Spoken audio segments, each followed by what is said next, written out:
Okay, so this is N-butane. There are 4 carbons linearly arranged, 1, 2, 3, 4, and hence it is called N-butane.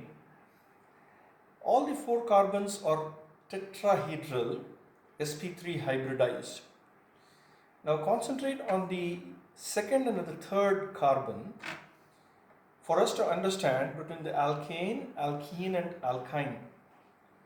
Now, by somehow, if these two hydrogens are removed as hydrogen atoms, H dot, then you will have these two carbons having their own single electron and single electron, in which case they would want to interact with themselves. Now, instead of hydrogen, you can think of any other leaving group or any group that you can take away that can take away these two electrons. Then you can imagine these two carbons to have their single electrons, and they would immediately try to rotate this way. Why? Because they would try to bring these two electrons that they have to interact with each other to form a double bond. Now, as soon as they form this kind of a single electron species, they will lose this tetrahedral structure and instead go into a planar structure where the bond angle has now become 120 degrees. This also improves the proximity between these two electrons and improves the lateral overlap to form a double bond now.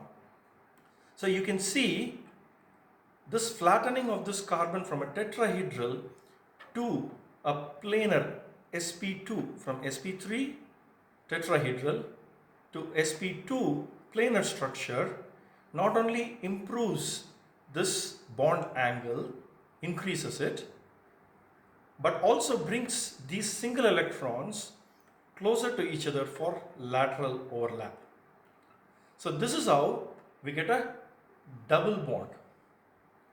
Now in this double bond, again, you can do the same exercise where you remove these two hydrogens, or you can imagine any two other atoms, and you remove them, leaving with their own electrons.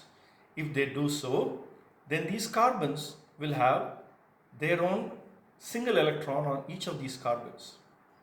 Immediately, the hybridization on these carbons change in such a way that this bond cannot rotate because this is a double bond, but this bond angle can actually change so that this becomes linear and this also becomes linear, and what we end up with is a structure called as an alkyne. In this bond angle has now become linear, that is 180 degrees. And now what we have is, we have these p orbitals carrying one electron each. Now they are interacting with each other laterally to form the second double bond. That is orthogonal to this previously existing laterally overlapping p orbitals. So the triple bond is now linear. The carbons connected to this triple bond are now collinear, and you have these two double bonds along two orthogonal planes compared to the central triple bond. Because of these interactions, the triple bond is further shorter. The double bond is shorter than the single bond, and the triple bond is further shorter than the double bond. This are the structures of the single bond, double bond, and triple bond.